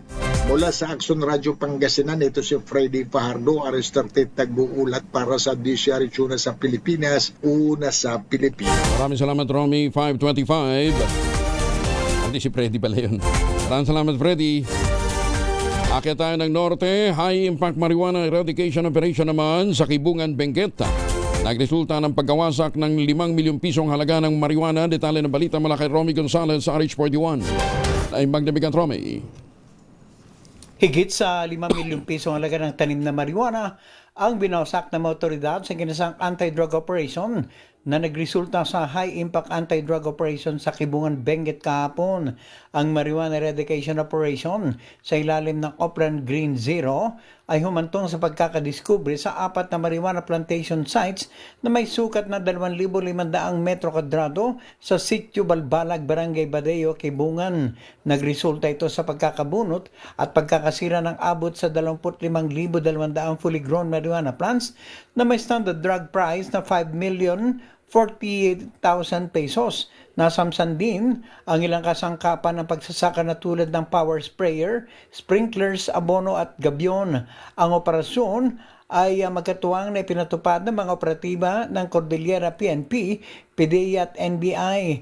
Ang mga naturang taniman ng marijuana ay na-monitor sa pamamagitan ng drones. Samantala wala namang nahuling cultivator at hindi rin nakilala ang may-ari ng lupa na tinamnan ng ilang milyong pisong halaga ng marijuana. Ito si RS41 Romy Gonzalez para sa DZRH, una sa Pilipinas, una sa Pilipino. Maraming salamat, Romy. Diyos na Gina. Guro sa Cotabato State University, panibagong biktima ng pamamaril sa Cotabato City. Detalye ng balita mula kay Jun Di Makutak, Aris 19. Assalamualaikum, Brother Jun. Alaikum assalam, Brother Angel. Patuloy na nasa kritikal na kondisyon sa isang ospital sa Cotabato City ang isang guro ng Cotabato State University na kinilalang si Faisal Ura Usok, 58 years old, teacher ng PE sa naturang pamantasan. Batay sa report ng Police Station 2, tanghali, pauwi na ang guro sa kanyang pick-up truck nito at habang palabas ng gate ng universidad, biglang sumulpot ng isang color blue single motorcycle na may sakay na 2 suspect. Agarang pinaputukan ng angkas ang guro at mabilis na tumakas. Tama sa leeg, sa dibdib at sa kaliwang bahagi ng balikat ang tinamong sugat ng guro na agarang pinaharurot ang minamanehong sasakyan patungo sa CRMC. Inaasahan naman na may nakatutok na CCTV cam sa lugar ng pinangyarihan na malaking tulong sa paglutas sa krimen. Agarang iniutos naman ni Cotabato City Police Director Colonel Bongcayaw na maresolba ang panibagong kasong pamamaril na ito sa lungsod ng Cotabato. Mula sa Central Mindanao, RH19, June Di Makutak, DZRH, una sa Pilipinas, una sa Pilipino. Maraming salamat, June Sukran. Ay, magandang umaga din sa isa pang June. Si Manong George June Mayoralgo Jr. Si Don June kung tawagin namin. Sukay namin yan, kasama namin yan sa madalas naming classmate namin sa ano nga ba ito? Yan sa may Murato. Dulcinea, ayun. Parang si Piskal Bong. Kumusta ka na, Piskal Bong? Magandang umaga. Magbatiin na rin natin si Justice Max De Leon ng Court of Appeals, si Justice Energito ng Sandigan Bayan. Kumusta ka na, Justice Sener? At saka si Justice Raul Villanueva ng Korte Suprema. Ayan, good morning po kay Mami Sally, ang mama po ni Justice Raul Villanueva. Ambassador Harry Amping, good morning. Magandang umaga din kay Mayor Seni Mendoza, dyan po sa Talisay, Batangas. Magandang umaga, Pilipinas! 456 modern PUB sa Eastern Visayas, sakop ng Service Contracting Program, ayon naman sa LTFRB. Detalye na balita mula kay Jimmy Angay-Angay, Aris 32, maupay nga agad, Jimmy. Aabot sa 456 na modern public utility vehicles sa buong Eastern Visayas ang kabilang ngayon sa Service Contracting Program ng Land Transportation Franchising and Regulatory Board o LTFRB. Ito ang sinabi ni LTFRB Regional Director Gualberto. Layunin ng programa papanatili at maayos at maasahan ng pampublikong transportasyon, lalo na sa mga lugar na kakaunti ang masasakyan. Sa ilalim ng programa, kinakailangan magbigay ng 20% na diskwento ang lahat ng transport contractors sa kanilang mga pasahero alinsunod sa kanilang kontrata sa LTFRB. Babala ng LTFRB maraming patawan ng sanksyon o parusa ang mga operator na hindi sumunod sa nasabing patakaran. Sa ilalim ng Service Contracting Program, tumatanggap ng performance-based free ang mga operators at drivers ng PUBs upang matiyak na may kita sila kahit hindi puno ang kanilang sasakyan. Umabot sa 40 pesos kada kilometro ang bayad sa bawat PUV at maaari itong saklawin hanggang 100 kilometers na biyahe kada araw. Inaasahan ng LTFRB mas mapabuti pa ang programa, ang serbisyo na makakatulong sa mga commuter sa buong Eastern Visayas. Mula dito sa DYVL Action Radyo Tacloban, ito si R32 Jimmy Angay-Angay para sa DZRH. Una sa Pilipinas, una sa Pilipinas. Salamat, Jimmy. Magandang umaga din kay Boss Romel Sitin. Good morning po, ha. At saka si Chairman Roland Paulino ng dyan po sa Bataan. Good morning po, ha, Chairman.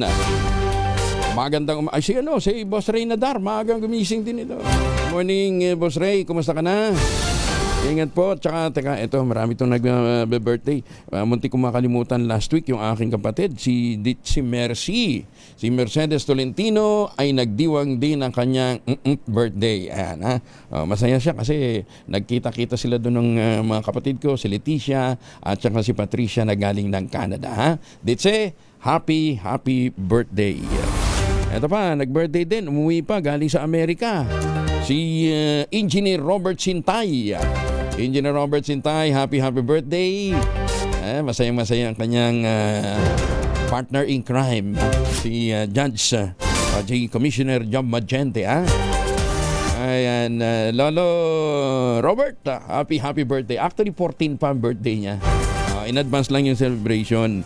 Tapos, isa pa nagbe-birthday dyan sa Amerika, si Monique Stanek.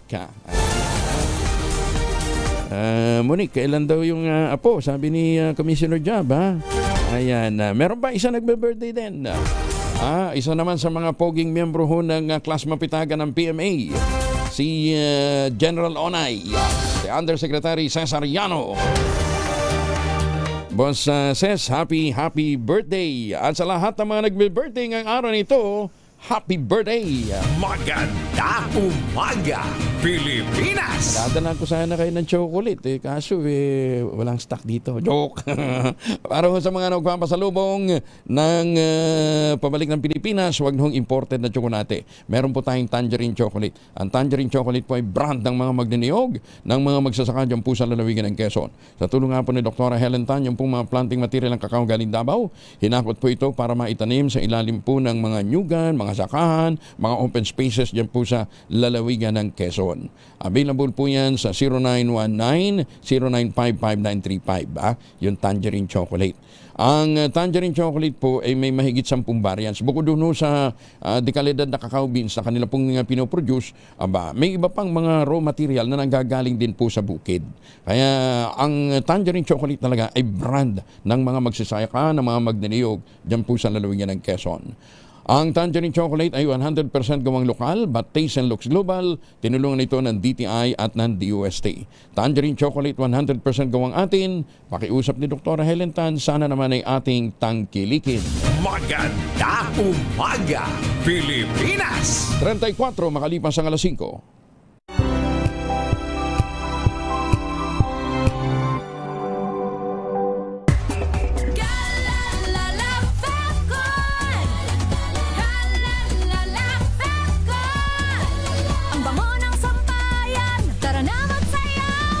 Fabcon, amoy nakaka-joyful.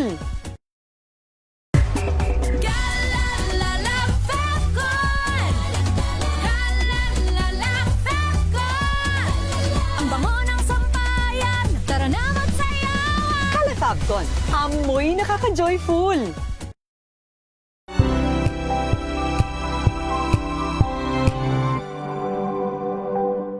Maulan man, no worries na amoy kulog ang damit. Charm Fabcon, bangong kumakabloom, tanggal amoy kulog sa bango ng Charm. Kaya gamit ko, Charm Fabcon with Bloom Fresh technology. Kills 99.9% of kulog-causing bacteria. May aroma burst pa of thousands of flowers and berries. Ang sampay sa loob, no amoy kulob. Bangong kumakabloom sa Charm. Charm Fabcon. ACS.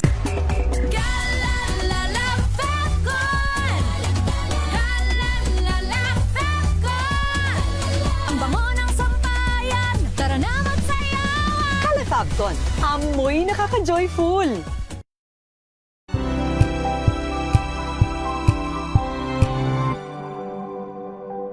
Sa loob ng 86 na taon, DZRH ang naging kaagapay ng mga Pilipino sa balita, sa serbisyo at sa bawat kwento. 86 na taon ng tiwala at sa mga darating pang taon, mas pinalakas at mas pinagtibay para sa Pilipino. DZRH, una sa Pilipinas, una sa Pilipino. Serbisyong tapat sa'yo, DZRH.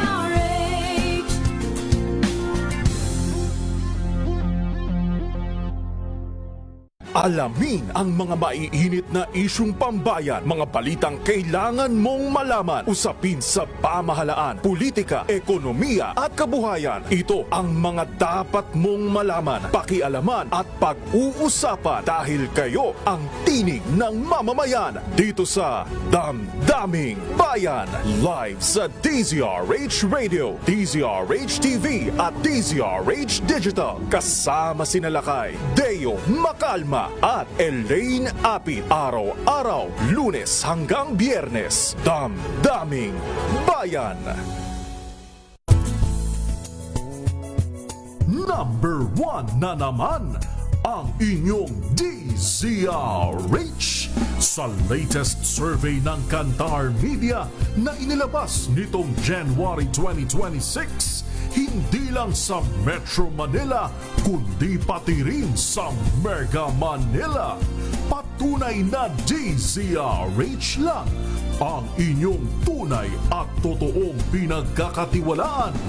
Taos-puso po kaming nagpapasalamat sa inyong patuloy na pagtitiwala. Dahil ang DZRH, una sa Pilipinas, una sa Pilipino. Saan ka man sa mundo, tayo Pilipino. Mga balitang gigising sa inyong umaga. Mga balitang kailangan mong malaman. Mapapakinggan sa ACS Balita sa 2x2. Kasama sina Anthony Taberna at Jerry Baha. Lunes hanggang Biyernes.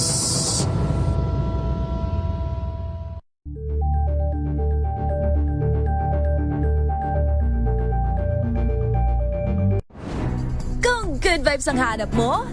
Dito ka na sa Sigurado! Mula sa mga istoryang nagbibigay ng inspirasyon hanggang sa mga kwentong may dalang solusyon. Mga balitang pampagaan, pakiramdam at pampaganda ng araw. Hindi lang ba sa good news, kundi the better news. Mula Lunes hanggang Biyernes, 1:00 ng tanghali sa DZRH TV.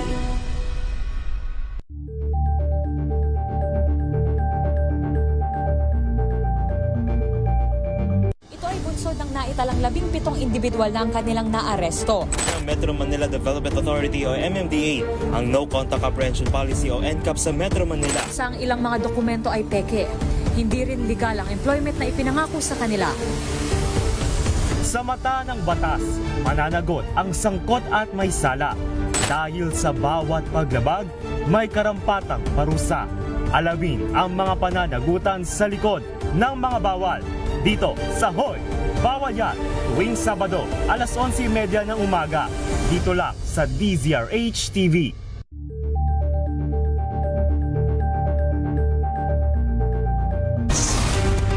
Alas 5:40 ang oras sa buong kapuluan. Magandang umaga sa mga Pilipino dyan po sa Australia. Ay sa mga taga-Sorsogon, Diyos marhay nga aga. Nananakit na ba yung kasukasuan, nagkakaringkel, sumihina na bang kalamnan? Epekto po yan ng pagtanda. Ipinakikilala ang Ultaplex, isang health drink mula po sa lamikha ng Ultabio backed by Japanese technology. Ang Ultaplex ay may HCG complex, hydrolyzed marine collagen para sa skin at joints, HMB pampalakas ng muscles, glucosa green para naman sa ginhawa ng kasukasuan. Available in coffee with stevia at powdered drink mix. Kayang bawian ng galaw, sigla at ganda kahit nagkakaedad na with proper diet and exercise. Hanapin lamang po ang Ultaplex sa Shopee, Lazada at ultabio.shop. Ang Ultaplex po ay hindi gamot at hindi pwedeng gamitin panggamot sa anumang uri ng sakit. If symptoms persist, consult your doctor. Hinikayat ng Philippine Solar and Storage Energy Alliance ang publiko gumamit na ng solar energy sa gitna ng nararanasan nating krisis. Ayon kay PISEA Chairperson Techi Capellan, napapanahon ang paggamit ng naturang alternative energy source lalo't mababa ang halaga ng pagpapa-install ng solar rooftop ngayon. Sabi ni Capellan, umaabot lamang sa 70,000 ang 1 kilowatt ng solar at nakatutulong ito para bumaba din ang singil sa kuryente na higit sa 3,000 kada buwan. Pagka 10,000 pesos na po ang buwan ng bill sa kuryente. Sinabi pa ng PISEA Chairperson, ang magiging panghirapan lamang dito ang napakaraming permit na kailangan kunin sa mga ahensya at pamahang lokal para lamang makapag-install ng solar rooftop. Ano ba naman yan? Kasi bago ka maglagay ng solar sa bubong mo, kailangan pumunta ka sa munisipyo o kaya sa City Hall.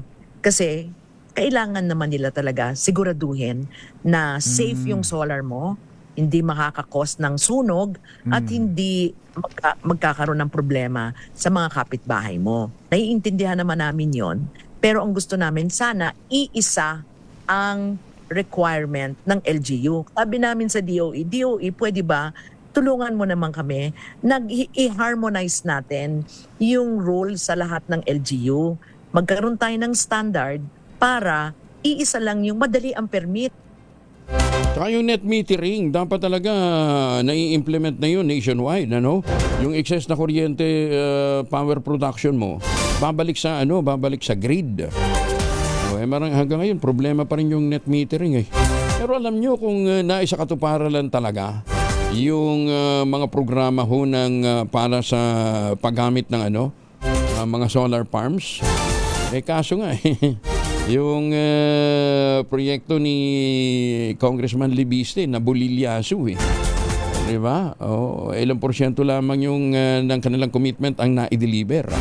Kung yun sana na-implement fully, kahit paano nababawasan yung problema natin sa dependency natin sa fossil fuel, o sa crudo para po sa produksyon ng kuryente, lalong-lalo na yung mga island provinces.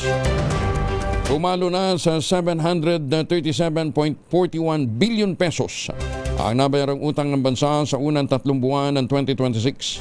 Batay sa pinakahuling datos mula sa Bureau of Treasury, mas mataas ito ng 115.6% kumpara sa 342.02 billion pesos na naitala sa kaparehong panahon ng nakarang taon.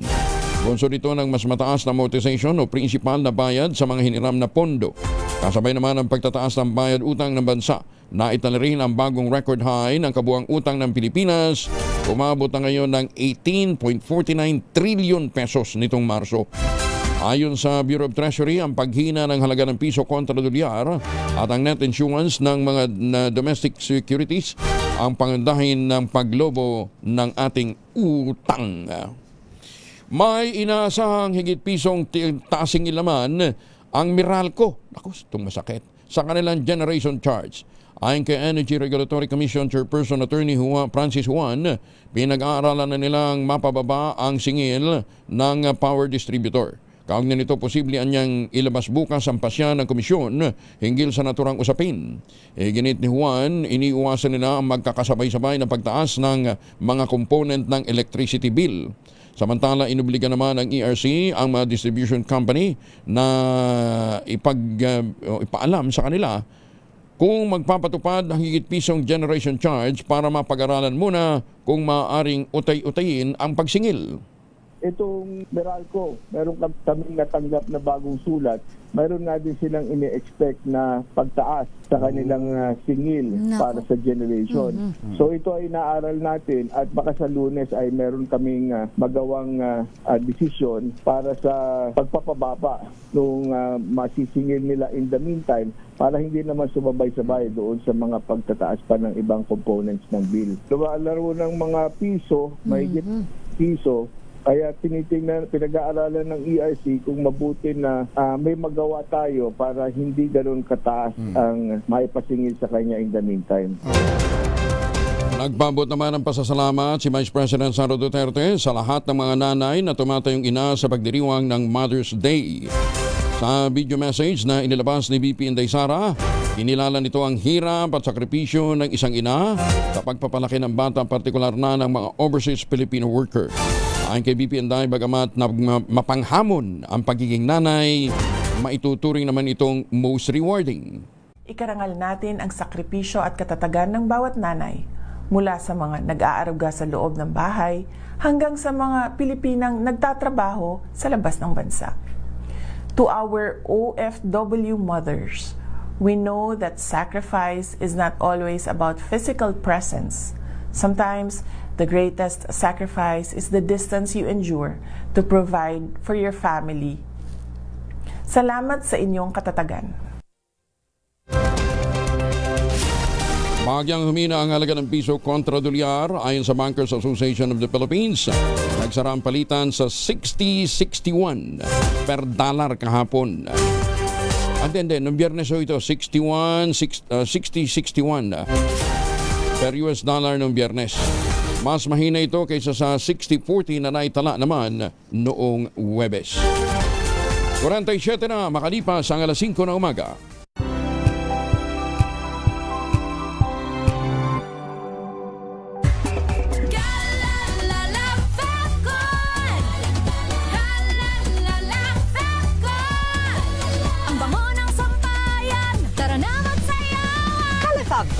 Amoy nakaka-joyful! Hello, Washi! Laundry day na naman! Yay! Anong meron? Mancha ng chocolate, putik, may libag pa! Kaya natin yan! With Pride Washing Machine Detergent, may triple stain away formula. Tanggal ang makapit, madikit at malupit na dumit mancha. Kaya easy-easy ang labada. Mula noon hanggang ngayon. All you need is pride. All you need is pride.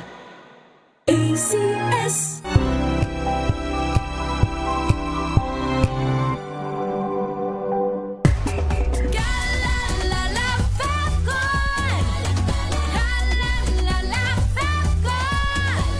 Ang bango ng sampayan. Tara na magsayawan. Calefabcon, amoy nakaka-joyful.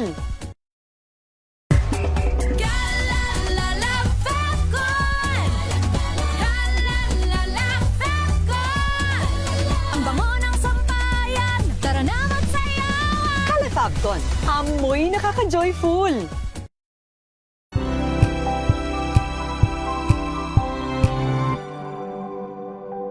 Sa loob ng 86 na taon, DZRH ang naging kaagapay ng mga Pilipino sa balita, sa serbisyo at sa bawat kwento.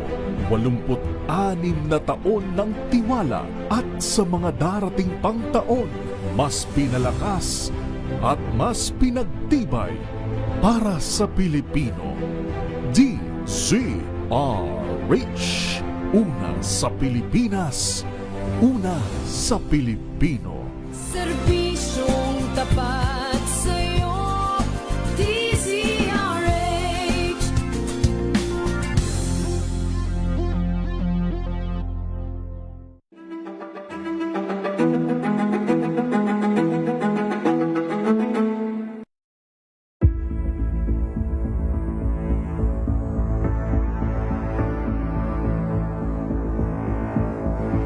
Kung gumagana, ipinakikinabangan ng tao. Bakit ka pa mag-iisip? Di mangungka ka na lang. What's ironic about this? Itutuloy na lang. If your tax base is horizontal, you don't need to go vertical. Mag-demand kayo. You should demand. Mag-demand kayo. Better services, better leaders. And this is not an advocacy. We mean it. We practice it.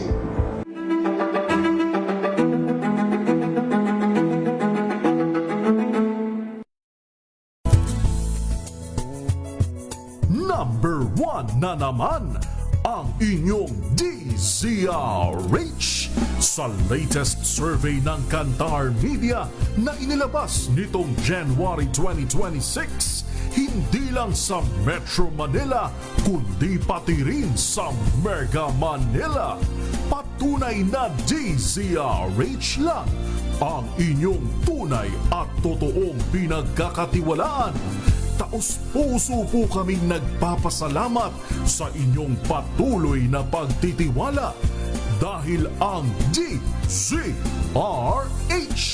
una sa Pilipinas, una sa Pilipino. Saan? 51 na makalipas ang alas 5 ng umaga. Hi, Ma'am Dottie Molino, dyan po sa Kinapawan City. Good morning.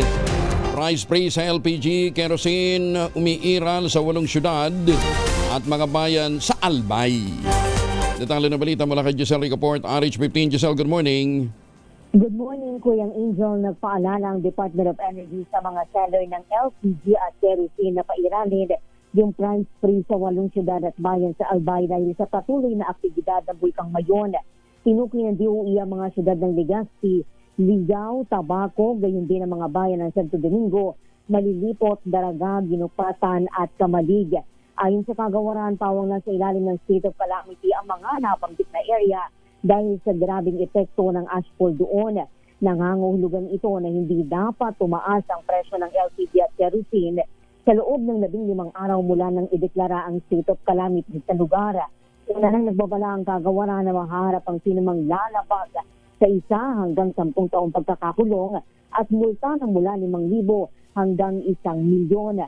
Kung nasa state of calamity kasi yung isang lugar, pinapayagan yung mga price rollback pero ipinagbabawal naman yung taas presyo batay sa isinasaad ng Price Act. Ito si Giselle Report para sa DZRH sa Pilipinas, una sa Pilipino. Maraming salamat na Giselle. Ay, magandang umaga sa mga taga-Department of Science and Technology. Mga taga-DOST, kumusta na ba yung ating mga USEC dyan, ha? Masipag pa rin ba? Masipag pa rin bang mag-junket, ha? Ayan, ha? Alam mo ninyo, highest paid pala sa mga cabinet members noong 2025 si Secretary Renato Silidum Jr. ng DOST. Ba, may secretary pa ng DOST, ano, ha? Takino, kung nagtatrabaho pa siguro to, baka mas malaki pa lalo sweldo. Pangalawa sa kanya, si Labor Secretary Benny Laguesma. Hindi natin masyadong naririnig si Secretary Benny dahil meron pa ho itong nagpapagaling pa, no, ha? Ayan, ha? Si Secretary Rex Gatchalian ng DSWD, ito, hardworking talaga ito.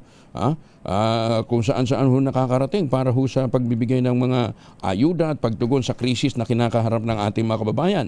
Number 4, si Secretary Francisco Chu Laurel. Ngayon ka lang daw nakakita ng Secretary na talagang inaabot yung mga grassroots. Tapos pang-5 si Secretary Teddy Erbosa ng DOH. Ba! Taas din pala sweldo nito, ano, ha? Bakit kaya marami din kaso? Ayan. Congressman, si Secretary Conrado Estrella ng DAR. Sipag din ito. Sino naman ito? Andres Centino, Maritime Concern. Laki din ang sweldo, ano, ha? Sino to? Ko lang nabalitaan, may secretary palang ganun, ano, ha? Yung nag-resign, si Secretary Ed Anyo, malaki din palang sweldo nito, ano, ha? Si Anton Lagdameo, ang ano natin, Special Assistant to the President. Pero maniniwala ba kayo, pang-10 pa na sa listahan, si Larry Gadon? Ba, mantakin mo nga naman, ano, ang daming hindi nagtatrabaho, lalaki sweldo. Maganda umaga, Pilipinas! Pinoy crew ng cruise ship na tinamaan ng hantavirus sasalang sa quarantine sa The Netherlands. Detalye mo na kay Edniel Paro sa RH52. Edniel, good morning. Kuya Angel, nag-negatibo man sa initial na testing para sa hantavirus, kinakailangan pa rin sumalang sa hiwalay na quarantine itong 38 Filipino crew ng MV Ondius. Lahat tinamaan niya ng outbreak habang nasa Atlantic Ocean. Sabi sa reporters na Migrant Worker Secretary Hans Leo Cacta, 24 sa kanila ang mauuna ng ilipad sa the Netherlands kung saan isasagawa itong 42-day quarantine. Gayong din naka-assign sa deck and engine sa biyahe para natitirang 14 na Pinoy crew, ang Dutch flag cruise ship, padaong sa the Netherlands mula sa huling lokasyon nito na Spain. Doon naman sa salang huling touch ng Pinoy seafarers sa quarantine bago tuluyang maripatriate sa Pilipinas. Tuwa naman si Health Secretary Teddy Erbosa na may kapasidad ang bansa na mag-test ng sarili sa nakamamatay na hantavirus. Pero oras naman ang ma-release sa mga Pinoy sa quarantine. Nangangahulugan itong malaya na sila sa sakit. Pakinggan natin ng dalawang sekretary. 4 today, 20 tomorrow, and then the 14 deck and engine will bring the ship to Rotterdam. We have the availability for testing, but I'm very sure they will be tested before they are released from Rotterdam or wherever the quarantine will be done. So by the time they're released, ano na yan, disease-free and they're considered not infected. 3 sa mga pasahero ng MV Ondius ang namatay sa hantavirus, sa infection o infection na nakukuha sa rodents gaya ng daga, na ipasa na via human transmission sa loob ng confined na sea vessel. Ako si Edniel Parrosa, DZRH, una sa Pilipinas, una sa Pilipino. Maraming salamat, Edniel. Nasa Pilipinas pa lang ngayon ang presidente ng Paraguay na si President Santiago Peña para sa 2 araw na official visit kasunod ang imbitasyon sa kanya ng Pangulong Bongbong Marcos. Bandang alas 3 kahapon nang dumating sa NAIA Terminal 1 ang Paraguayan delegation sakay ng China Airlines mula Taipei, Taiwan, kung saan magkakaroon nga ito ng official visit. Ayan, ha? Behave kayo, ha? Meron tayong bisita, ha? 2x2 sa Tases Balita, susunod na sa ilang saglit. Kuya Angel po siya ang Lopalamonas, nag-iiwan sa inyo na isang magandang umaga. Maraming salamat sa inyo walang sawang pagsubaybay, pakikinig at pagtitiwala. Magtanim ng kawayan para sa kalikasan at kabuhayan. Lalong-lalo na yung mga nagbabalak na magtanim sa mga gilid ng daan. Mas maganda ho, kawayan ang ating itanim. Ano, ha? Marami hong species ng kawayan na hindi ho naman talagang lumalaki. Ano? Ang ating quote of the day ngayong araw na ito ay mula po kay Machiavelli. Ang sabi po niya, never play fair in a game where others cheat. Kaya pala pare-pareho silang nagdadayaan pagdating ng eleksyon. Maganda umaga, Pilipinas! Menos 2 bago mag 2x2 at ACS Balita.